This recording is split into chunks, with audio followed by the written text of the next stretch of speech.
Do. Okay, ladies and gents, let me check this out here. I haven't seen this before.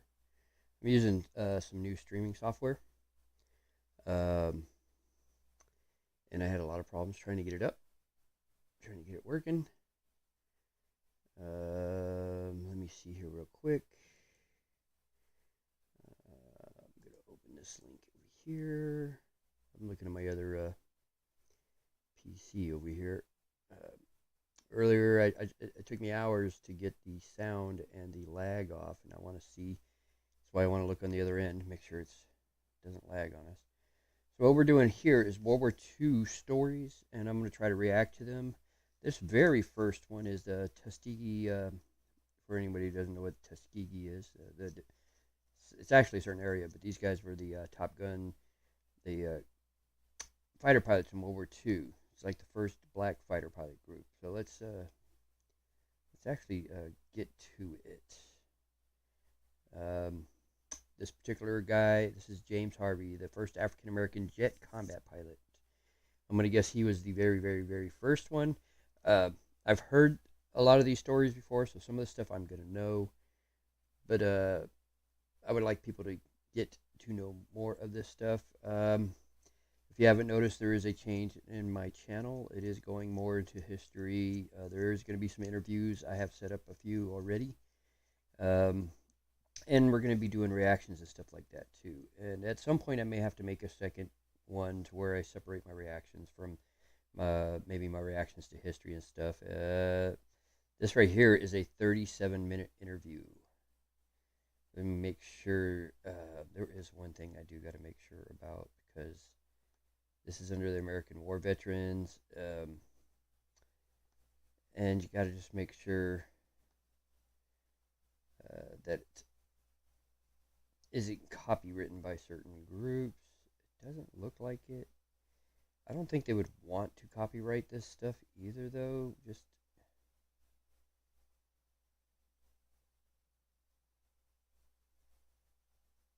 It wouldn't get the history out there if it did that. If you get what I'm saying. But let's get on with the show here. It doesn't look like it's lagging. I finished as of combat yet. training at Walter See how it South reacts to Carolina. this. Hopefully you guys can hear me. In If you April guys are of having a hard 1945. time hearing me, I had my bags packed within 1 hour let me know catching the in train to chat. go to Norfolk to get on a ship, Keeping an eye on go chat. over to Europe, and join the group. We got a message saying to hold us. The war in Italy was over. They expected to wind up the whole European theater. Well, Hitler gave up the following month of May, so I would have been on the high seas. Let me see if I can pay attention a little better here, guys. Hitler knew I was coming. That's why he threw in the towel in the following month of May. That's right. That's right. These veterans actually can tend to be very funny. So this is through the American Veterans Center, this particular video. So Welcome if you want, go up and Chronicles. subscribe to them. I'm Greg Columbus. Our guest today is retired U.S. Air Force Lieutenant Colonel James Harvey III. James Harvey III. He's a veteran of World War II and the Korean War. He's also a member of the legendary Tuskegee Airmen. And Colonel Harvey, thanks so much for being with us. Thank you. Where were you born and raised, sir? I was born in Montclair, New Jersey, and raised in northeastern Pennsylvania, a little small town called New Station. You can tell how big that place is. That's by the name. Anytime it's got station, it's probably pretty small. It was a train station, so that's why they call it station. And how old were you when Pearl Harbor struck? Oh boy, let's see. I was 17. Do you remember what your immediate reaction was? The Japanese attacked Pearl Harbor, so we're at war. So did you we feel weren't at war with them, but no, I didn't feel anything. No instinct to serve at that point? No. So when you were growing up, did you have any interest or experience in aviation? No, none. So why did I get in aviation? Well, I lived in mountaintop, Noongola Station, and a flight of P-40s flew over in formation. I was standing in my yard and I saw this, and I said, I'd like to do that one day, and that was it. That was it. That was it. So when did you join the service? I went in March of 43. March of 43. And were you drafted or did you enlist? Hmm? Did you enlist? No, I tried to enlist in the Army Air Corps in January of 43. And they said they weren't taking enlistments at that time. That was the height of the war. So then it dawned on me why they didn't want me. So I was drafted in March of 43 into the Army. What was your reaction when they said no? Okay, they're running the show. There's nothing I could do about it. It's a different time, So man. a few months later, Different time with a different set of people. Like, you see, yeah, well, they're running the show, stuff like that. Nowadays, I would say that for the most part, we would probably sit there, bitch and cry and whine. Oh, they didn't want me, blah, blah, blah. You know, I think it would suck, but for me, personally, I'd be a little bit more like him. I'd still feel that, oh, man, that sucks. But I would have been like, well, I ain't got no control over it. I do that a lot with a lot of things. If I don't got control over it, I can't change it. I'm not going to stress on it. And it seems like he had sort of that mentality. And it seems like a lot of people in that generation. Maybe I picked it up from my grandfather because, I learned a lot from my grandfather, and he's from that generation. Matter of fact, the thumbnail for this is a video I'm doing right now is my grandfather in front of the Marauder B-26, which is what he was a engineer gunner on. you are in the service, though. Yes. Then where did you go? I went to Fort Meade, Maryland, and took my shots, got my uniform, and took a written exam. Then they sent me to Jefferson Barracks, Missouri for 30 days of basic training. And when I finished my basic training, they sent me to Fort Belvoir, Virginia. Army Air Corps engineers, driving bulldozers, graders, carryalls. My mission was to go into the jungles in the Pacific, doze out an area, and build an airfield for aircraft to land on. And we used to go out and practice every day. And I says, no, this isn't for me. So I applied for cadet training, was accepted. And there were 10 of us, 9 whites and myself. We took the exam, 2 of us passed. Then from there I went to Keesler Field for 30 days of basic training. So Keesler, for me, anybody who knows the Air Force Basic is only one place, that's San Antonio. I got to write this down for these people. It's YouTube. For Meanie Mandy didn't know where I'd be streaming. But so Lackman Air Force Base is in San Antonio, Texas, and that's where I did my basic. But Keesler Air Force Base, I spent 10 months there doing my tech school for radar training. So this one's sort of cool. I'm going to back it up just a few seconds so we can get back to that. But yeah, Keesler was my thing, man. And I loved it there because I'm a Saints fan, if you can't tell from the hat. So I was pretty close to New Orleans. We spent every weekend there. When I didn't go there, excuse me, I was in Pensacola area of Florida, which is where my dad's side of the family is actually from. So during that 10 months, I was able to be close to my family and everything like that. Whereas when I got stationed, it was in Mountain Home, Idaho, which on the other side of the country, the closest people I was to was 700 miles away from my mom's side of the family in California. Was passed. Then from there I went to Keesler Field for 30 days of basic training, and from there to Tuskegee, and then the rest is history. So what did the training consist of at Tuskegee? At Tuskegee, primary, basic, and advanced, complete training program. The white cadets, each phase of their training, they went to a different airfield. But since things were segregated at that time, we had everything at 2 airfields. They were both close together, Moulton Field, and they built a brand new airfield for us, Tuskegee Army Airfield. That's where we got our basic and advanced, on that airfield. So when is the first time you got behind the controls? Well, that was in, let's see, I don't remember the month. I was at Moulton Field. It was in a PT-19. It wasn't the Stearman. This was a low-wing monoplane. and more like a fighter. And that's what I flew. Hey, Meanie. That's What did it Manny, feel like the first time you got up there? Mr. Mayo Felt good. himself. I never experienced anything. You notice this one's a long video, Meanie. This one's like 37 minutes. We're 5 minutes in, but this guy was the first African American jet pilot. He was also part of the Tuskegee Airmen. But I like some of his story. Like, I'm listening more than I'm talking because, dude, I like watching this stuff. I love history and I love war history. But like, he brought up Keesler, and Keesler's where I spent my tech school, 10 months of my tech school. Like it before, of course, but it felt good.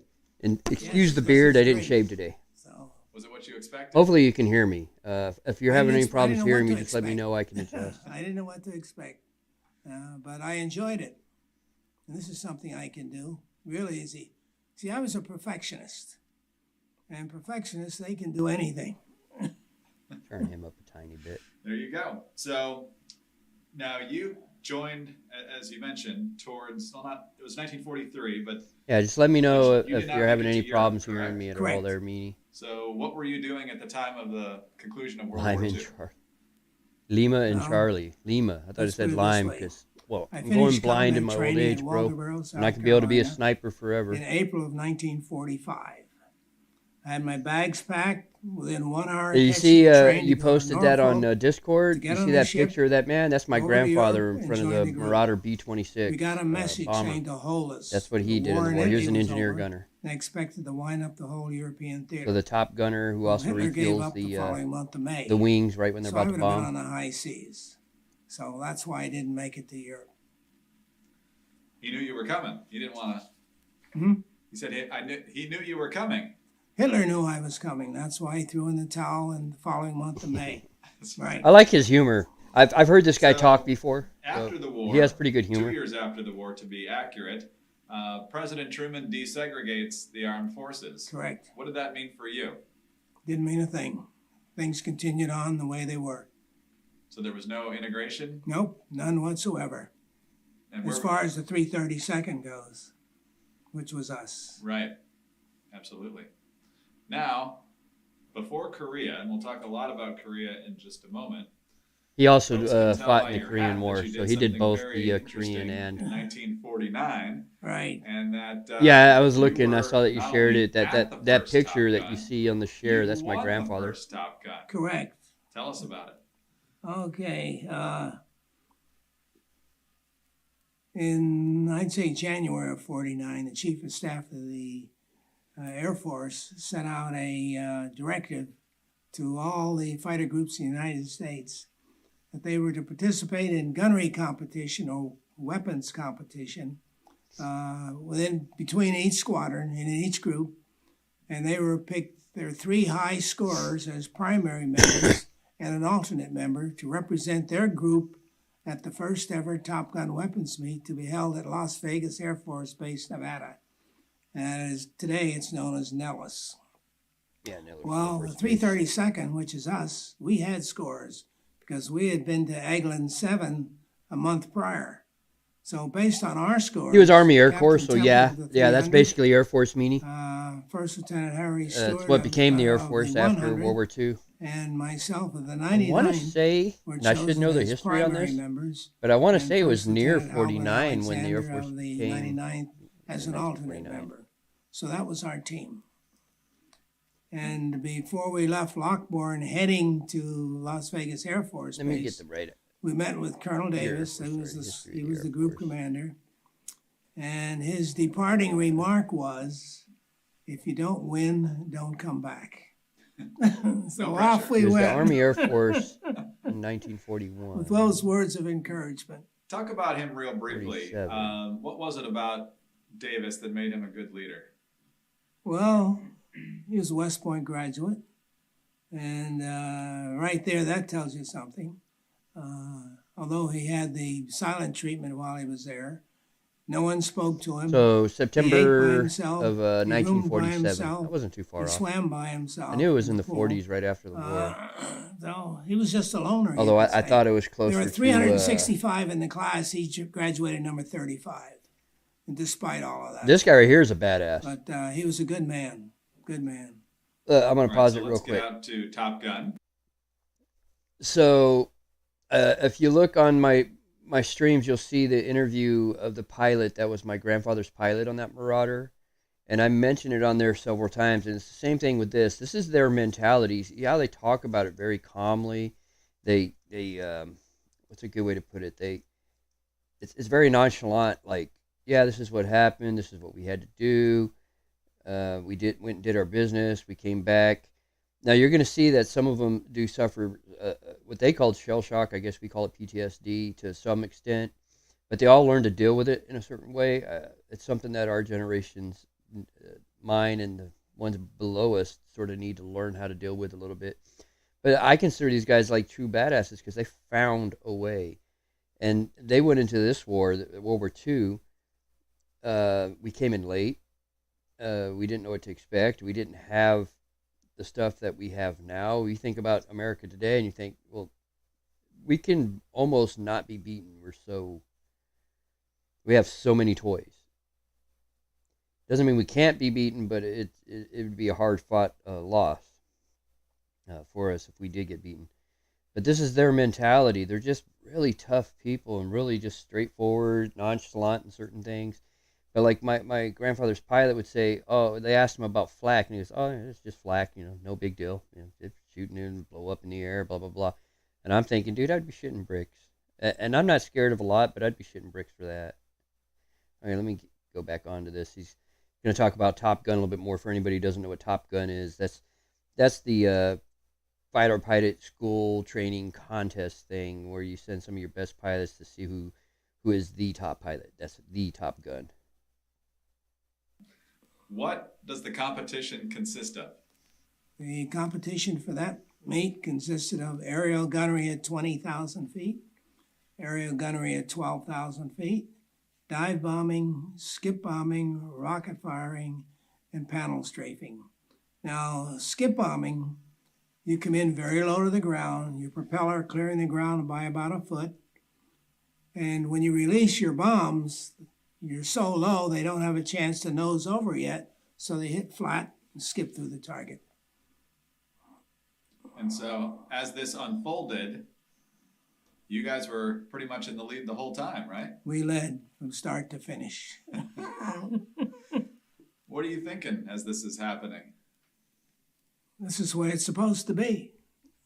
Were the other this is the way it's supposed to be. See what I mean by like nonchalant? This is just what it is. Yes, they didn't care for it. I'll tell you why. I wish. This is my estimation. We had that. Just before the last event, which was panel world, strafing. Well, let me back up. They're going to issue 2 trophies, one for high individual and one for high group. Well, Captain Temple of our team was high individual. Through every event, he was high individual, and we as a team, through every event, high group.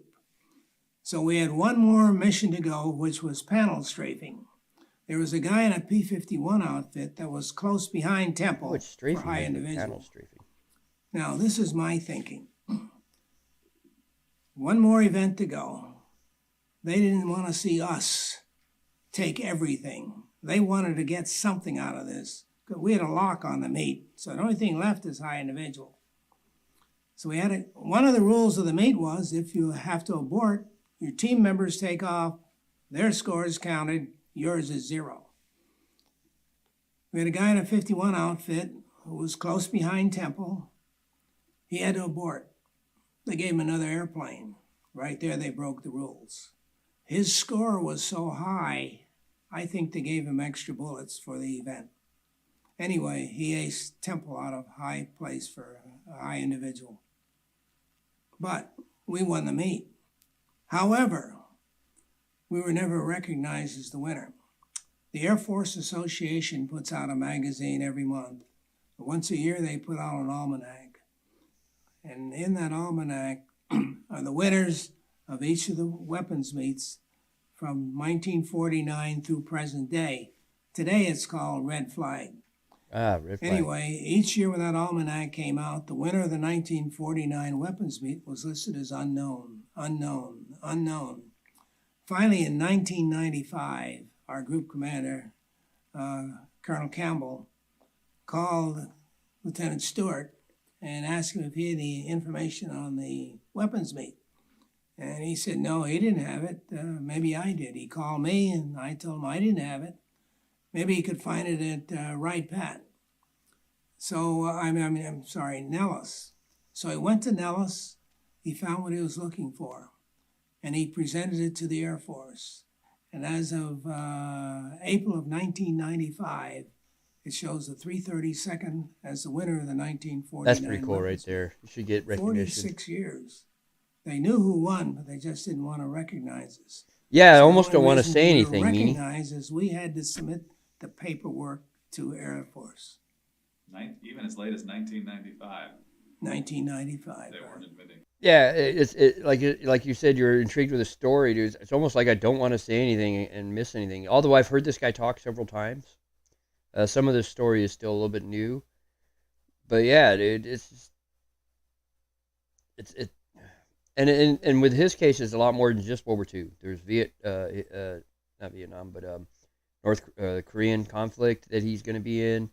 But yeah, he did live in a time when there was actual bigotry and racism and desegregation and stuff like that. So he's overcoming a lot of stuff, and he has this very just, that's the way it was. It's what it was. It's how it is. The only thing I can do is try to prove this or do that, whatever. Yeah. What we could do with that today. But now they do. Now they do. It's on display. Well, let me back up again. We got a big 3-foot-high solid silver trophy. Somehow that got lost. We have a lady in Atlanta. Her name is Zellie Orr. She is a historian. She made it her mission to find it. She found it in 5 days at Wright-Patterson Air Force Base Museum storage area. So she went to Wright-Pat. She saw the trophy, and she asked, why isn't this on display? They said, we got a lot of items in. We can't display everything, and this item will never be on display. Well, it is on display. Wright-Patterson Air Force Base Museum right now. You go into the door out of the gift shop area. If you look about 130 or 40 degrees to your right, you can see it. But it is on display. It's finally on display. 55 years in hiding. Well, I'm glad it got found. That's pretty impressive in and of itself. So, where were you stationed, other than when you were at Top Gun, between World War II and Korea? Okay, let's see. I left Lockbourne. In the weapons meet was May of 49. Then in June of 49, they broke our group up and scattered us all over the world. The start of integration, really. Although it was supposed to have been in 48, but it didn't happen until 49 when they broke our group up. And Eddie Drummond, he was in the 99th. He and I were assigned to an air base in Misawa, Japan. But before we left, our records, our 201 file had been sent to the commander, the wing commander at Misawa. And in there was our picture. So he called all the pilots into the base theater and said, we have these 2 Negro pilots coming in, and they will be assigned to one of the squadrons. Well, the pilots told us this themselves. They said, nowhere are we going to fly with them. No way.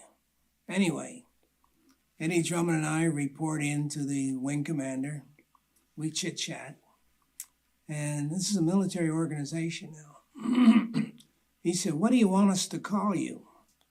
I said, well, I'm a first lieutenant. Eddie Drummond's a second lieutenant. How about Lieutenants Harvey and Drummond? Which is what it's supposed to be. And he said, okay. But then he made a mistake. He said, we have 3 fighter squadrons on the base, 2 P-51 squadrons and an F-80 squadron. Which one do you want to go to? Now, he asked me. I said, F-80. Why stand still? So he assigned us both to the F-80 squadron. Jets. Now, they didn't have a T-33 over there. That's a trainer for the F-80. But they did have an AT-6. That's what we flew in advance. In the back seat, they had a hood that you could pull up and you couldn't see out. All you could see are your instruments. Now, we each got 2 rides in the back seat of an AT-6. Okay, so I get in the back seat of the AT-6. I strap in, the pilot up front. Yeah, the F-80 was a starts jet, the by engine, the way, gets guys. clearance for takeoff, taxis out, lines up on the runway, said, okay, you've got it. So I'm in the back seat under the hood. I apply the throttle, down the runway, take off, pull up the gear, flaps, mixture control, prop pitch, all that stuff that I'm supposed to do. Excuse me. Fly around doing the maneuvers he wants me to do. Then I contact ground control approach, and they vector me in for a landing. When I touched down, the pilot up front took over. I had 2 flights like that. What does that have to do with flying the F-80? Nothing. I think they wanted to know or check to see if we could fly. And we proved we could. We knew that, but they didn't. But anyway, we proved we could fly. Again, right? Again. World War II. Like I said, this guy's actually pretty funny, and he has a good sense of sarcasm, the way he does it. With more of your story on Veterans Chronicles.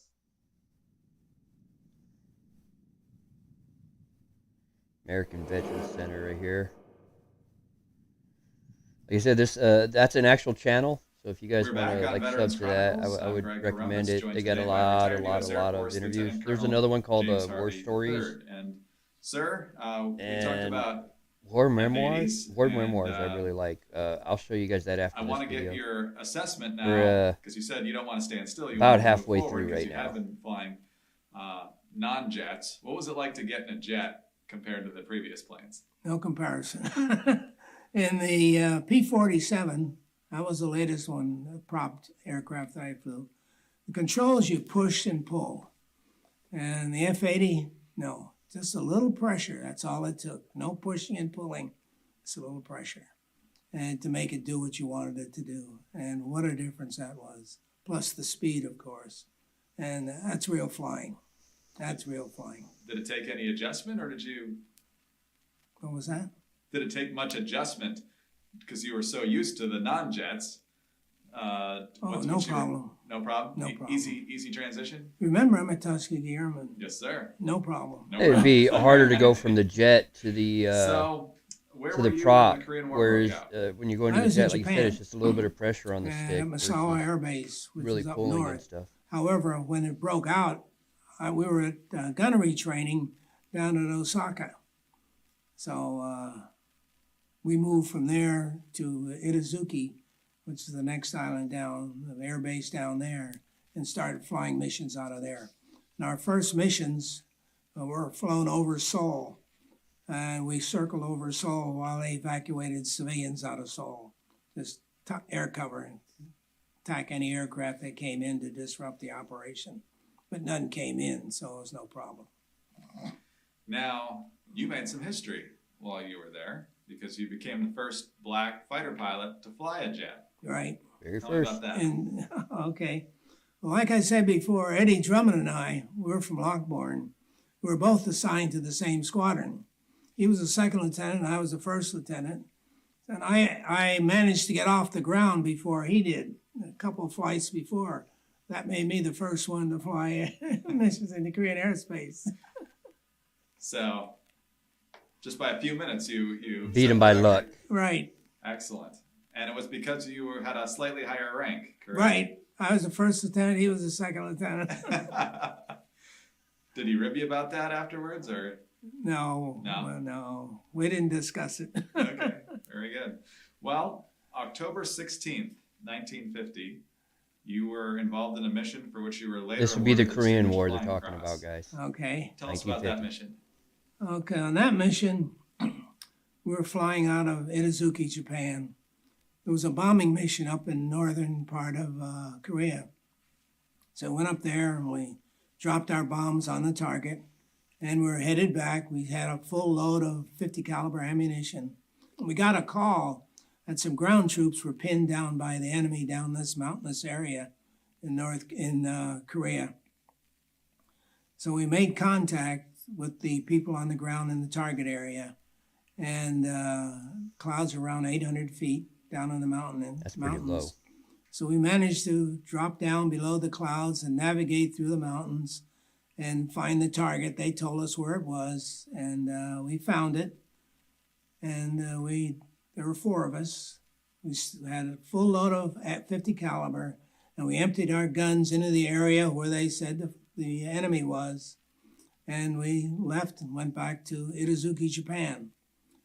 A couple weeks later, we got a message from the commander of that group, and he said we killed 1,500 of the enemy.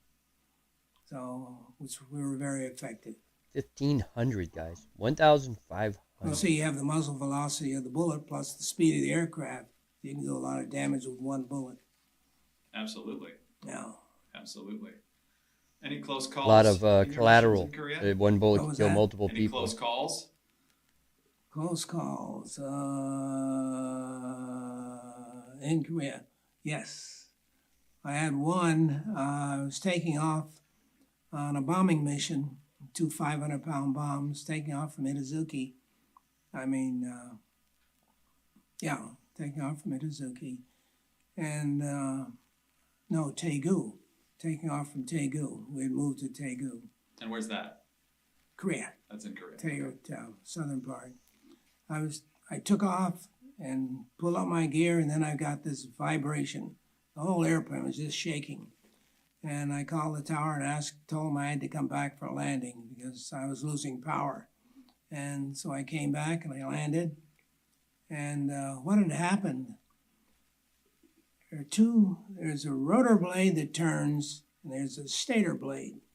And the stator blade is made just like the rotor blade, with all these little fins about so long, and they're shaped for the air to go through and help provide pressure. Anyway, and the rotor blade, when you lose a rotor blade, it comes out the tail of the aircraft. Mine did not do that. Mine dropped down between the rotor and the stator and wiped out all my stator blades. So therefore, I did not have the thrust that I was supposed to get. So I did manage to get it on the ground. So that was my only close call. And this guy's like really lucky at the same time active and being was really the enemy? skilled. Say again. How active was the enemy? Do they have fighter pilots that you engaged with on a regular basis, or? No, we did not engage with any fighter aircraft. I saw one. We were strafing this town. I pulled up and I saw this yak. Which yak it was, I don't know. Saw it heading north. So I pulled in behind it, pulled my trigger, got off a few rounds, nothing. I had expended all my ammunition in the town, so I only got a few at the aircraft. But I did notice some white stuff coming from the wing root of the aircraft where it joined the fuselage. So what I assumed was I punctured the fuel tank. So how far north he got, I don't know. But that was it. How many missions did you fly in Korea? I flew 126.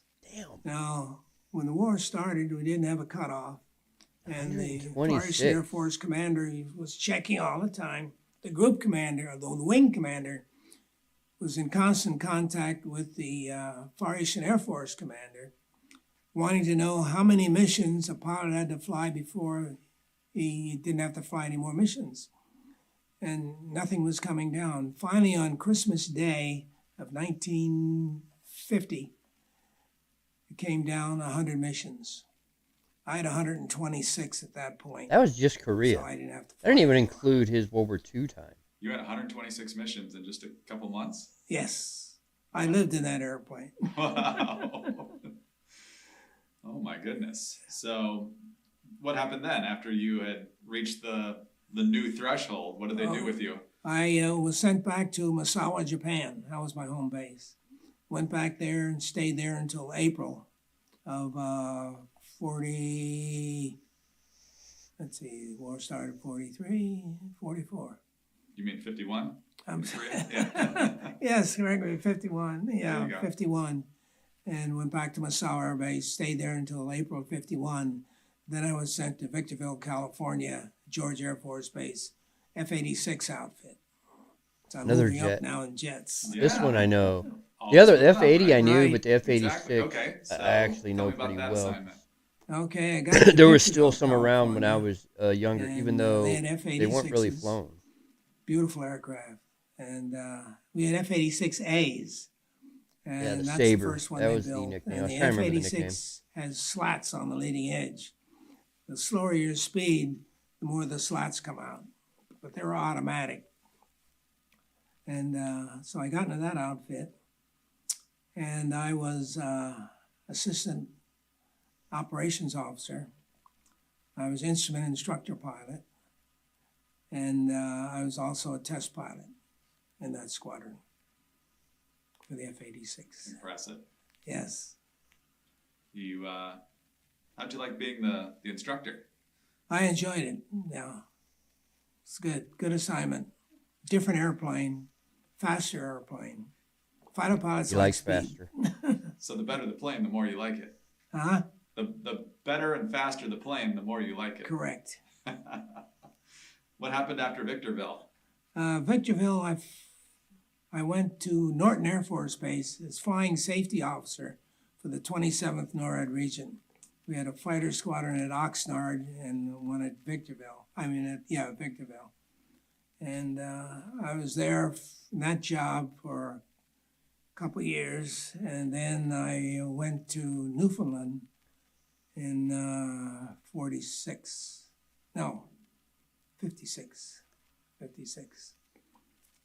How long did you stay in the Dude, service? it's cool beans. Where? How long did you stay in the Air Force? Where? When did you retire from the Air Force? Oh, I retired from the Air Force in May of 65. 22 years. Yeah, I was going to say, So you spent over just 20 years. before major combat operations ramped up in Vietnam then. Could be. Yeah, I think 66. You had nothing to do with it. Nothing Vietnam? Vietnam. I was too close to retirement. That's why I didn't get to Vietnam.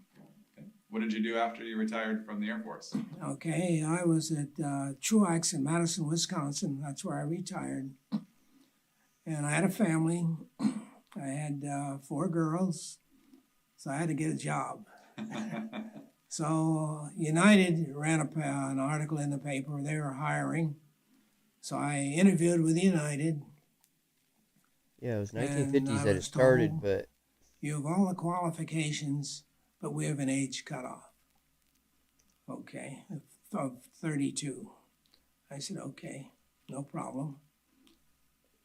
And about, maybe I'm just looking up 15 information years on the later, side I here. found out from a guy who was hired in 65, a Caucasian guy.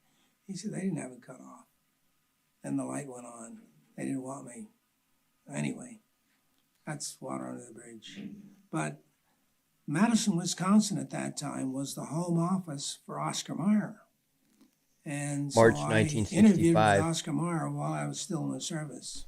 So yeah, he was And close. I they knew it was near hired me, 66. to start off as a salesman. Anyway, when I said I retired the 31st of May, they said, okay, report this week. And I said, I'd like a week off. They said, okay, report the 7th of June. So that's what I did. And I reported the 7th of June and started my training at Oscar Meyer from slaughter through completion of all the products. And I was supposed to learn everything about the whole operation so I could talk intelligently about the product when I was a salesman. So 1 month into the program at headquarters, they needed a salesman in northeastern New Jersey. So they sent me. Off I went with my family to northeastern New Jersey. Got a job as a salesman there. I was there for 3 years. Then went to Detroit, Michigan you have to pardon me, I draw blanks every now and then. I can't bring it up. But anyway, it was a promotion. And there I worked with salesmen. And I was there for 18 months. I went to Philadelphia as an assistant sales manager at the plant in Philadelphia. All places I don't want to live.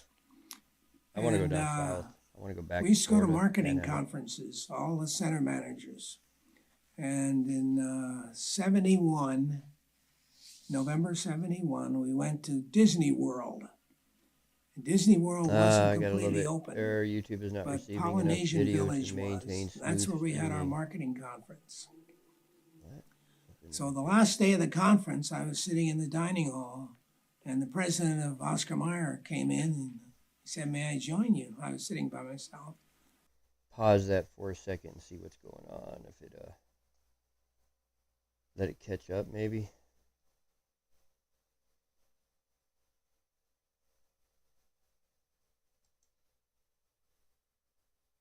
Let's see if it'll catch up a little bit here.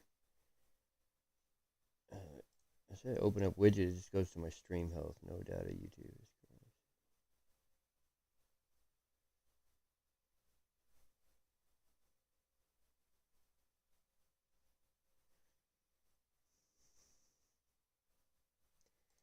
So I went from excellent to that.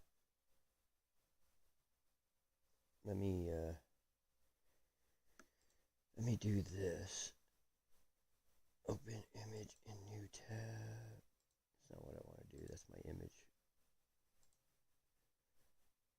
Go to my channel real quick if you guys don't mind. I just want to make sure you guys are hearing the story. This is an important story. It's not just some nonchalant story. So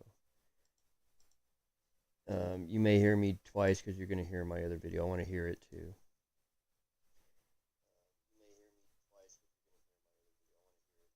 Alright, so now I'm going to hit play. Go back over here. I don't see anything with my OBS telling me anything. So I said yes.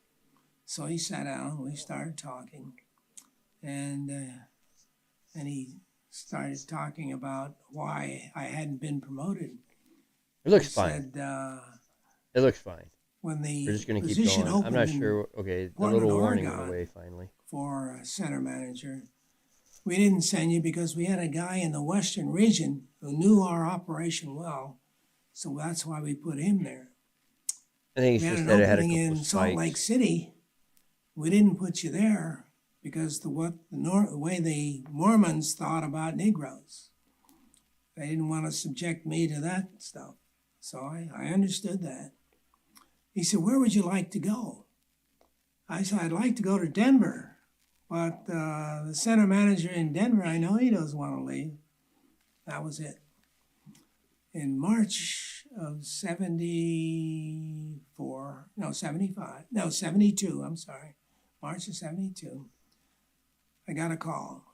Go to Los Angeles to the plant and interview with the Western Region manager for a job in Denver. So I went. We had lunch at a local restaurant.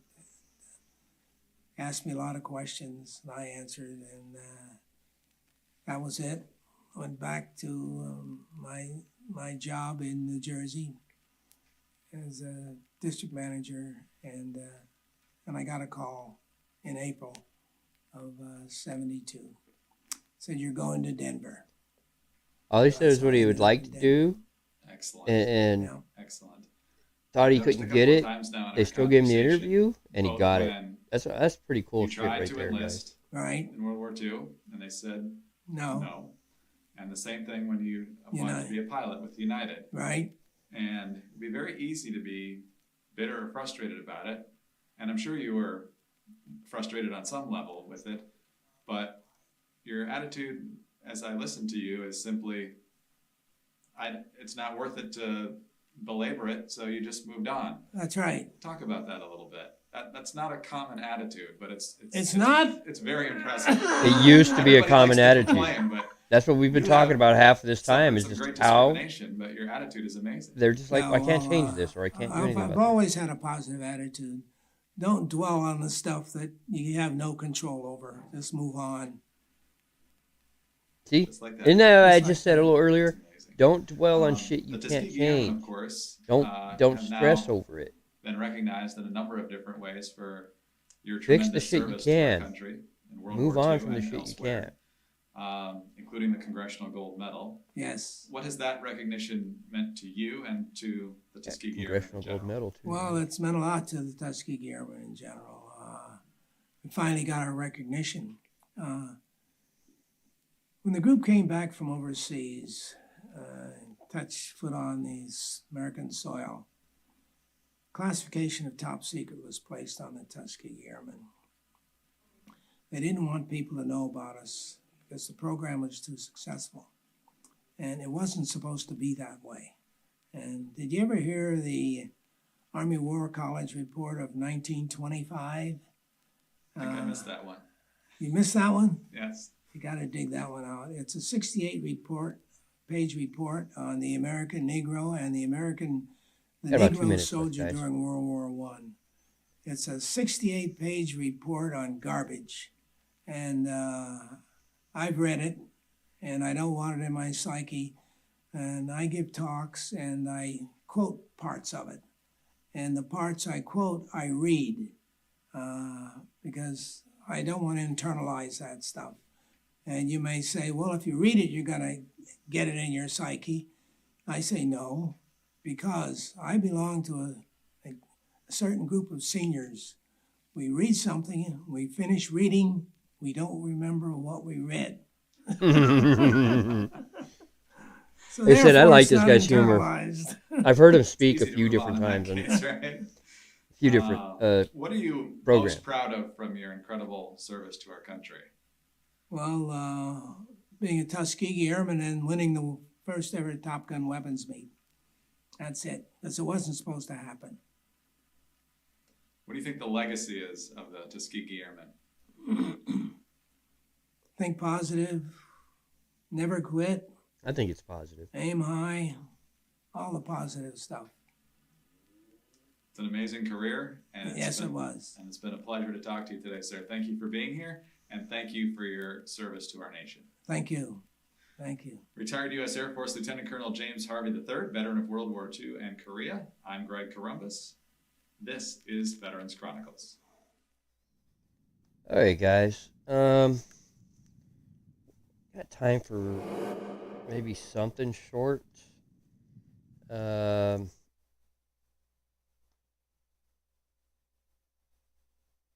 a little long. I was hoping for something for about 10 minutes or less. I don't have it on. Why is it playing off something else? I don't have it on anything to do that. Let me think here, guys. I finished combat training at Walter Burroughs. I can recall my first mission I flew. I'm trying to get back to the 1,000 Marines on the shores of Guadalajara. I didn't really watch these when I was trying to do my test stuff. They were through. This one I've sort of watched. I didn't pay too much attention to it, but this guy, you could tell the war affected him. Trying to find something. See, this is what I was telling you. If you look on there, I'm pointing like you guys can see. So, Memoirs of World War II. That's the one. If you want really short clips, these guys doing exactly what we just watched. They're like 10, 15 minutes long. That one's really, really good. And they're getting out these stories that you probably wouldn't hear. And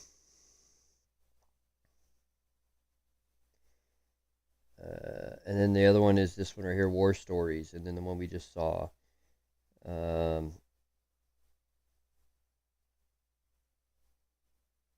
They're all pretty good. I'm just trying to see if there's...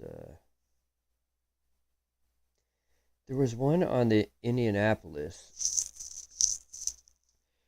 I know it's from these guys that I've That's heard been part over of it. 75 years ago. This is just First a battle commercial. I was in. You still have nightmares over 'em. This right here is just a commercial.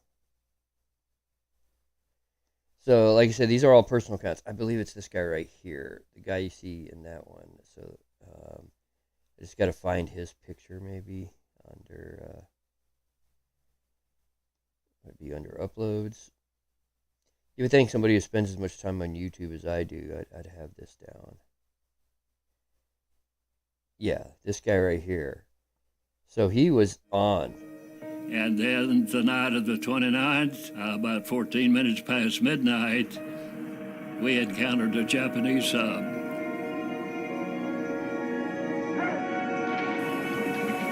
This is the one right here, guys.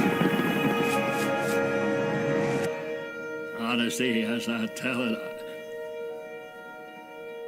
it's more than just telling it. I can relive it. I can see and feel and hear. Yeah, I was gonna say, I think that's him right there because of the nose. That's the closest one. I was guessing him or the guy right next to him. Oop, that's Marauder B-26 right there.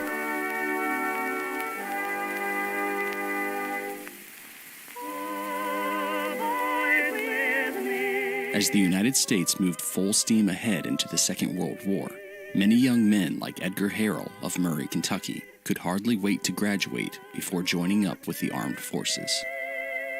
Well, as an 18-year-old, I was working on the farm, basically, and going to high school. And I knew what was happening in the Pacific. And I tell my dad, Dad, I don't want to wait and be drafted. I want in the Marines. And I'll go to the draft board and tell them that my number hasn't come up, but I'd like to join the Marines. And they were kind of excited, you know, a 17, 18-year-old boy wanting to get in the Marines. Whoa. I go to San Diego boot camp. Let's go back just a little bit here. I want to get... 18-year-old boy wanting to get in the Marines. That's a good-looking dude, man, in a nice uniform. You think these young kids, like you said, he was 17 when he first joined. These young kids be joining back then, man. I go to San Diego boot camp, and after boot camp then, they said, Private Harrell, you've been selected to go to sea school, which meant that I would be seagoing. And so I go through some 6 weeks of schooling, and they sent me up to San Francisco. Then they take me down to the dock, and there was the big USS Indianapolis, and that's going to be my home for the duration of the war. The USS Indianapolis was a heavy cruiser of the United States Navy. Very Aboard famous ship, one, by the way. Edgar would experience combat throughout much of the Pacific theater as the Allies worked to undo the ferocious conquest of the Imperial Japanese Armed Forces.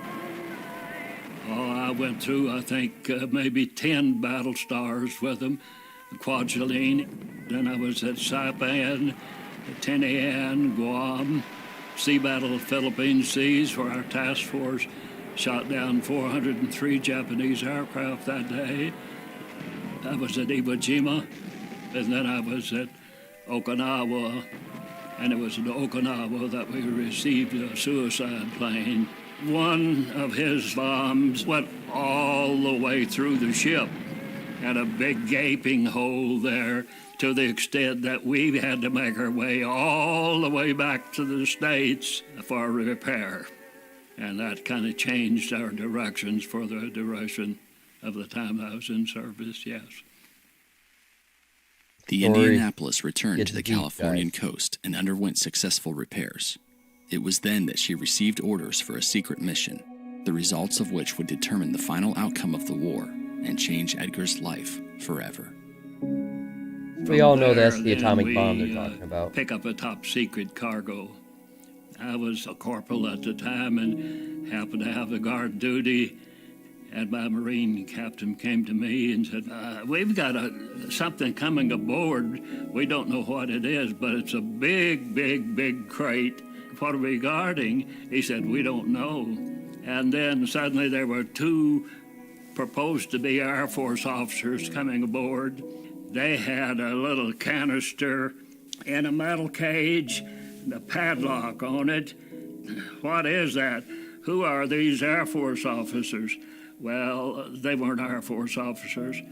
They were scientists from Los Alamos, New Mexico. And what they had was a component, a little boy, the uranium that would ignite that first atomic bomb. Little boy.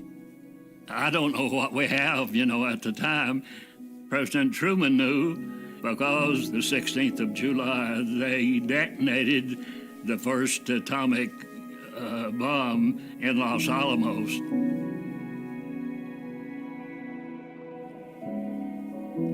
Then we get underway real soon.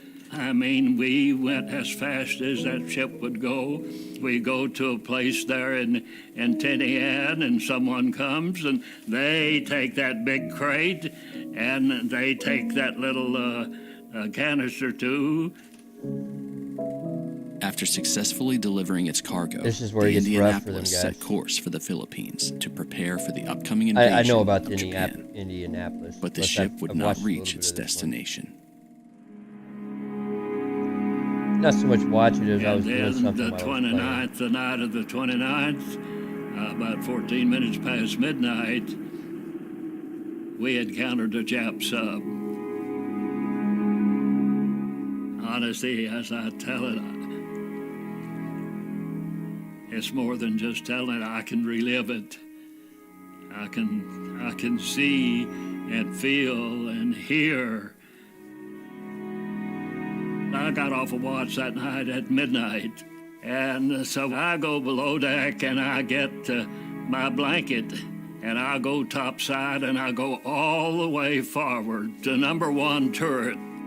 I made me a pallet right down on the deck under the barrels of that gun, and probably just began to doze off. About 11 or 12 minutes after midnight, Commander Hoshimoto, he picked us up with a little periscope just barely sticking up out of the water. We couldn't see him, he could see us. We had no underwater sound gear. They sent us out unescorted. He was surprised that we were alone.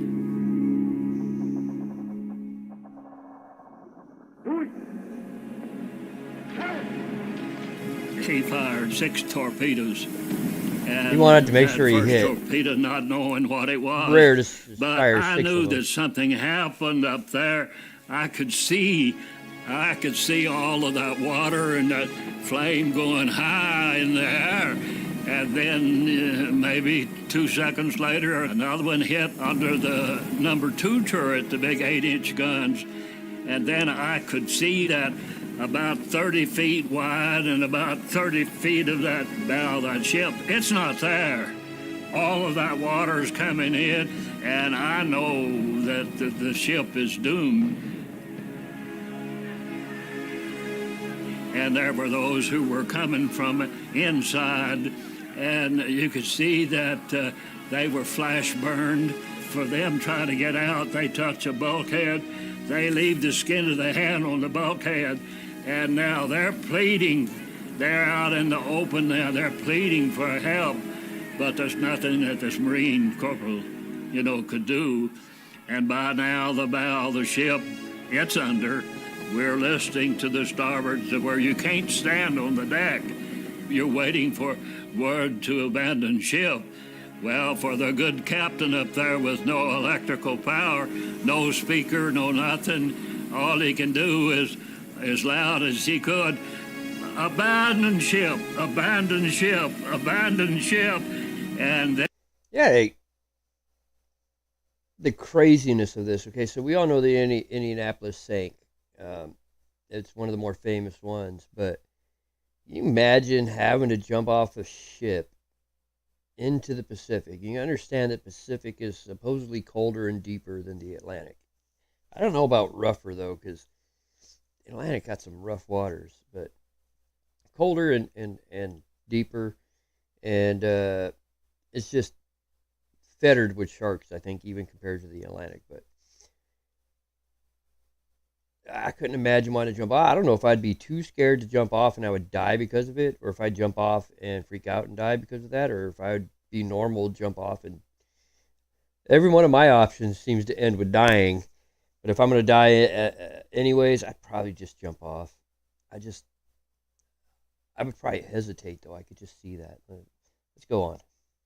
And to go over then to that rail then and grab a hold of that rail, you know that you're going to be leaving the ship or the ship is going to leave you. But as I get there, I hold on to that rail, and may I say, there's times when you pray, and there's times when you pray. And I knew to whom I was praying, and I tell the Lord that I don't want to die. I knew that a certain brunette back home that was going to wait for me, Mom and Dad, I don't know what all I promised the Lord, but I want to live. I want to live. And may I say this, I can hear him today. Peace I give unto you, not as the world giveth. Let not your hearts be troubled. Don't be afraid. Don't be afraid. I'm holding on that rail. don't be afraid. And I knew that somehow, some way, I'm going to make it. And I did not have the least idea what I was going to experience the next 4.5 days.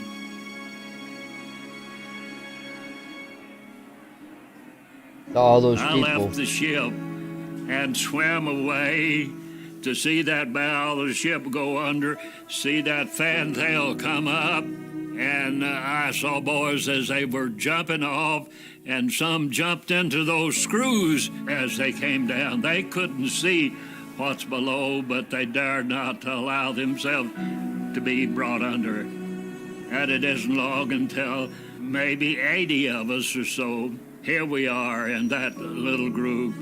I asked Most of that 80 Marines, well, there were perishes, two too. Marines. One was a new Marine that had just come aboard in San Francisco, and he was not in my squad, so I didn't know him, but I could tell that he was wounded desperately, but he was dying, and I held on to him. He died really in my arms there. Then I found another Marine. That was my buddy, Spooner. And he'd gone into the water head first, and can you imagine what you look like and how it's going to affect you if you would dive into a half-inch of that black oil that was just covered, and he can't see, and he's desperate. It's a long story with Spooner there. So much that he had to experience now. I'm going to guess that's Spooner. Looks a little different than him. So. Morning broke, and you could look out at any time, and you'd see a big fin swimming around, and you were kind of in their road, and they go through, and they don't bother to miss you. They hit you, and that's the end of you, you know. You'd see someone out by himself.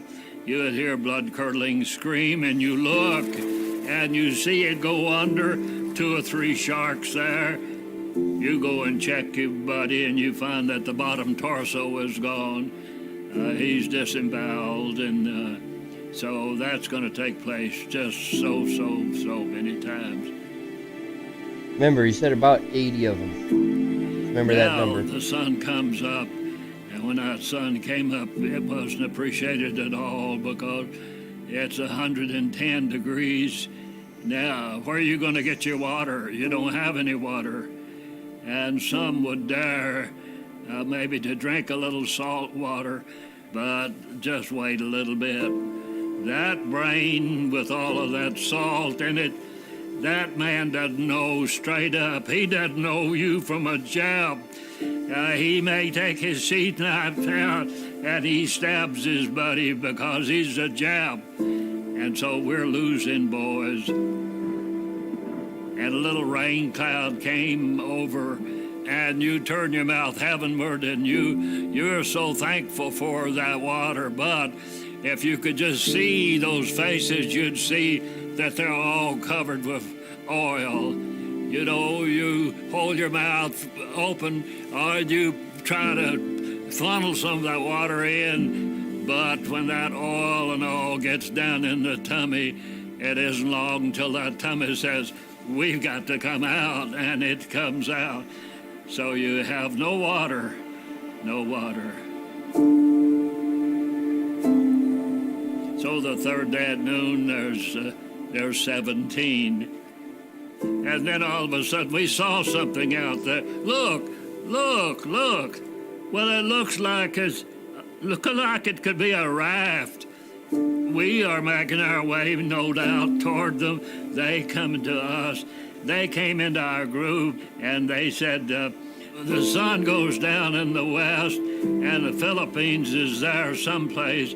We're going to head toward the Philippines now. May I say, we didn't know it was another 500 miles to the Philippines, but it's time to do something. Anyone want to join us? And I say to my buddy Spooner, I'm going to go, Spooner, you're going to go with me. And well, Yeah, no, he wanted to commit suicide. He said, I'll swim down so 4 hours round before I'll come back up. A lot of people thought that. I said, you're not going to do any such thing. We're gonna go with that little raft.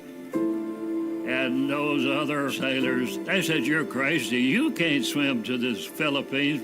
We said, yeah, but we can't make it if we don't try. And we start out. Those sailors that refused to go, not a one survived. We're making some headway. Look at that water.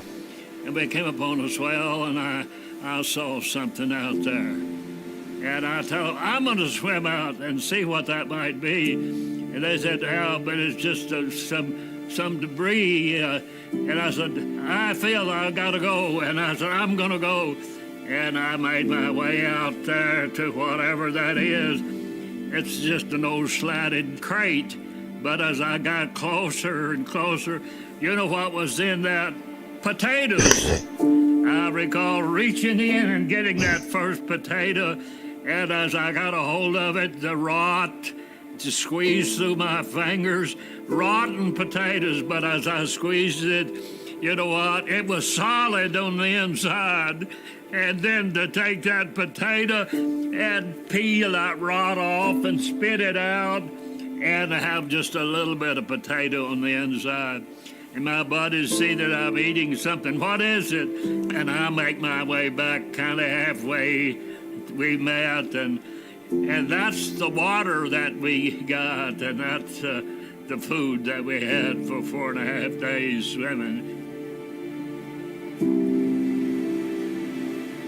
We can't all hang around that little raft. And my buddy Spooner that had wanted to commit suicide, I said, Spooner, turn your back. Here, I'm going to tie you on where you can't get away. Daylight begins to break this fourth day. This is the fourth day. Somehow 4 days, kinda 4 drifted 24-hour away from the periods little of being in that makeshift of a shitty-ass raft, environment. And I'm with this Navy Lieutenant McKissick and one sailor. And every little bit I checked this sailor because I'd seen this so many times. You know, it's easy just to drop your head in the water, and his head was in the water. I shook him, and he was still alive. The second time, he's still alive. The third time, he's gone. So it's just McKissick and myself. And we know that we can't make it, but at least we could converse a little bit, and we could pray. Hey, I believe in prayer. I'm very religious. I know not everybody is, but We see planes flying at 30,000 feet. There's an answer when the answer is the answer. Japan.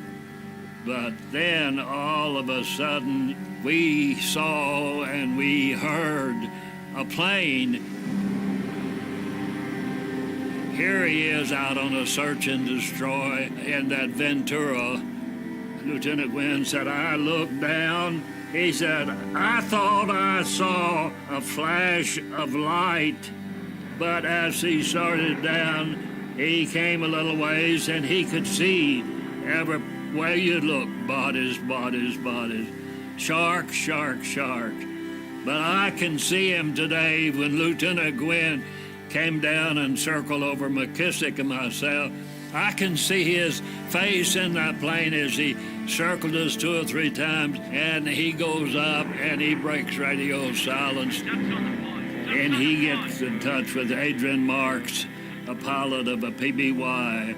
It isn't long until he gets there. They told him, you can't land, but he said, we have to land, and the crew says, we will back you, we have to land. They actually have a movie on this He plane. said, I'm going to try to run a swell. He tried, but that right prop would never run again. The damage inflicted on the PBY upon landing made it impossible to take off again. But Commander Marks and his crew were able to provide a safe haven for some 56 sailors and Marines until further help arrived. all he can do is. So they had lost roughly stragglers. 30 right there. When I There was got a aboard, little bit over 900 one of the on that first ship, men and that I 316, saw was Spooner. something like that He survived. finally got that undone, and But Spooner was hung in the onto airplane. that raft, and here he is talking to me. And then that destroyer came in. Now we're transferred aboard. Of Look at the those 1,200 bodies, Marines and dude, those sailors people that are aboard the just- Indianapolis at the time of her sinking, I wonder if that's only Spooner right there. It sort of looked like 316 him. survived to see Yeah, the rescue. 316. That's him on the bottom A weary corner but there. elated The Edgar big was smile. returned to the United States, and after a slow recovery, reunited with more than just his family. A certain brunette heard that the Indianapolis was sunk, and she rushed to her mom and said, Mom, Ed was aboard.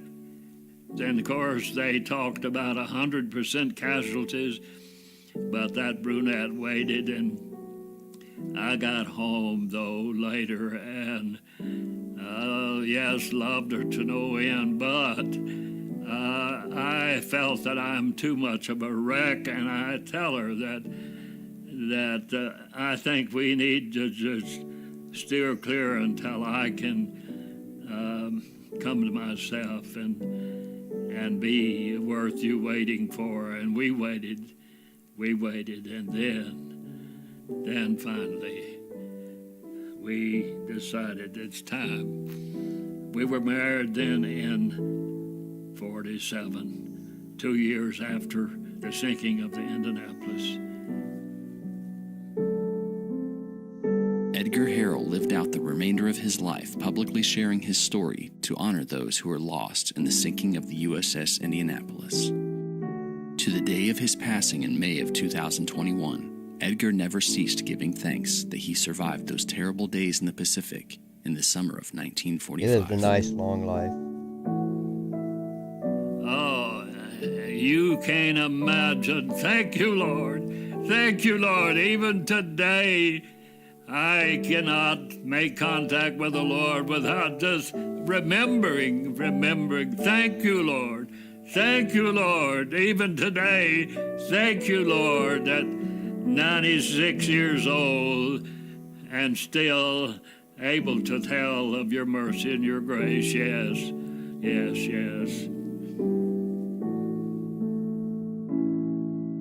I remember when he passed, too, because I believe that left 5 survivors out of the ship that are still alive, or were still alive. I believe that was.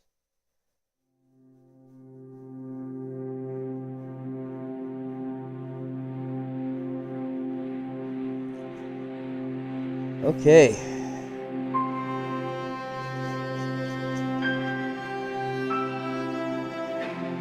I know I pretty much watched those. Hey everyone, I'm Josh from Memoirs of World War II, and I just want to say thank you for watching this episode. Our goal is to capture as many World War II veteran stories as we can from all over the world, but we can't do it alone. If you'd like to help us in this mission, consider supporting us through Patreon and check out our website, memoirsofworldwar2.com, for more information. If you haven't already, be sure to subscribe to our channel and click the notification bell so you don't miss a single episode. Again, we want to thank you for your support, and thanks for watching.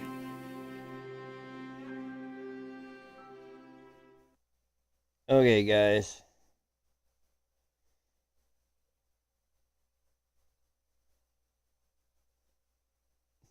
Yeah, I didn't want to talk through. I wanted you guys to see the ending of that because he says that at the end of each video about needing, support and stuff because it costs money to do this. They got to travel, and all this other stuff, and who knows what else they got to pay for. And hopefully, they can even do more than the World War II stuff. I'm hoping that my stream can bring a little bit of. You see, I was looking up all this other stuff here. Can bring a little bit of some eyes onto their channel, and with people who have money can actually donate to them. But that is going to be the end of this particular stream. I expect to be doing more. Matter of fact, I'm probably for my next one, I'm probably going to run a couple of these memoir ones and do one of my gun ones at the same time. These are the guns of World War II. That's going to be my thing. So you watch these videos, and then the guns of World War II is my research on these guns. And there's going to be various countries there. There's Japan, there's America, there's Germany, there's Italy. We all know about them, France and Britain. But there's other countries people forget that actually fought, like Poland and Austria and stuff like that, and Australia. And we're going to go through the various guns that we can go through. Hopefully I can find good stories on some of them. It's hard with some of them, like with Japan. You might get an American tell you a story of one of their weapons, but you don't see many stories on their end. I've been trying because the first set I wanted to do was the Japanese. Once I'm done with my gun series on that, I may switch it to some of the other weaponry, cannons or tanks or so forth, submarines. But I'll run like one or two of these, and then we'll do the gun thing on the same video at the very end. That way it'll be something a little bit different, a little new, hopefully different than what other people do, so it gives you something that's a little different, gives you guys some more content. And I hope I get better at doing this. This is sort of new to me. I do gaming mostly, and this is a little different. It's more talking. I didn't want to talk in those ones because I wanted them to tell their story as much as possible. I did talk a little bit, but just on some of the stuff I wanted to get out. But yeah, expect more World War II stories. Expect more World War II weaponry. Expect actually some music reactions and stuff like that too. I have some really good friends like Meanie Manny here, who's going to be... okay, I had to add him as a moderator, by the way. Who's going to be...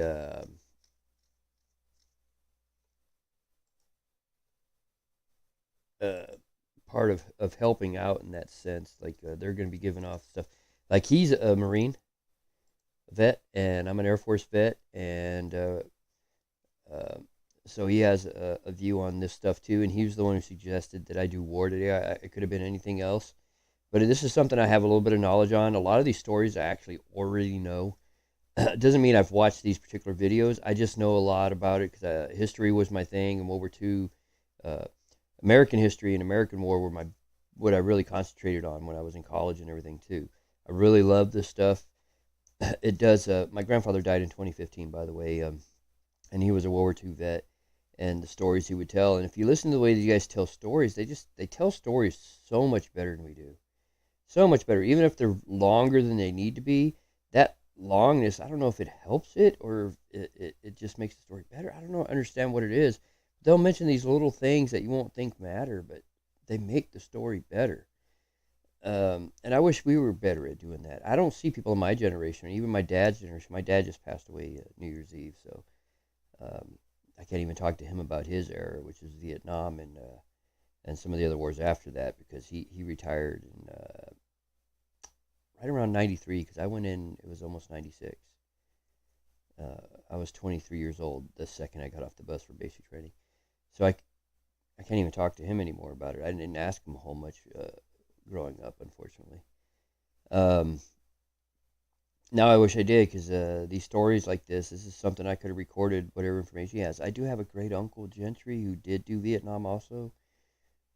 I may be able to interview him. I'll have to talk to him. He has a very interesting one because he was a cameraman. And if anybody knows anything about the cameramen in Vietnam, their only weapon was the camera. They didn't really carry weapons. So I'm interested in knowing if he got to carry a weapon or if it was just the camera. I know he worked with, I want to say the general for Vietnam was Westmoreland, something like that. I think he worked directly with him. But it'd be interesting. I'm branching off here a little bit. There's going to be some reaction stuff, but it's going to be a lot of history. Hopefully more intriguing than the way I make it now. Like I said, I tried to let these guys tell their story more than interrupting them. When I do interrupt, it's more about, look at these guys. Look at how they wore. Look how they dealt with stuff. I'm hoping maybe some of that rubs off on our generations. I'm Generation X. My son's Generation Z, and then obviously there's the millennials in between them. I hope some of the stuff rubs off on all of us, all the way down, because I think when we talk about the decay of culture and stuff like that, a lot of people want to say, millennials and Z, and I'm like, well, you know what? As a Gen Xer, I have to take some responsibility. We raised millennials and Z. So if there's a cultural decline, we may be at least partially responsible for that. So I hope some of this helps people. I hope at least people get interested in this, learn some history, and have some fun with that.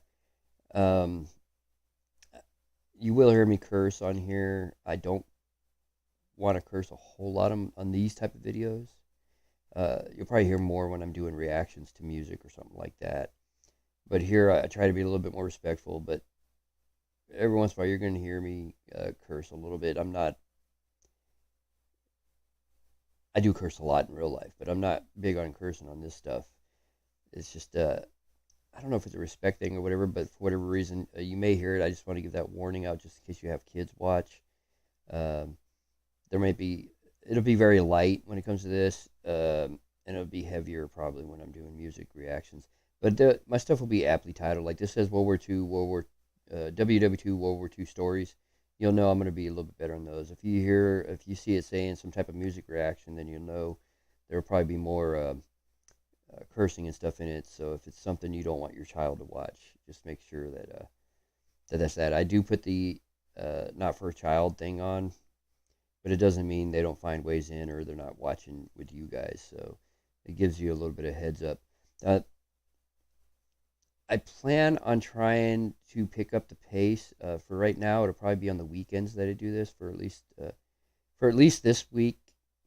But I want to get at least little snippets in, maybe 20-minute snippets in a day, something like that, to get some of this other stuff out. I'm going to talk to the guys on Discord and see what they have to say about it. Maybe they can help me out.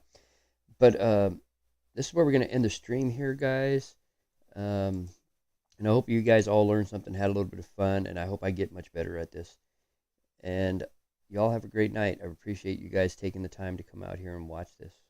Thank you very much. Have a nice night.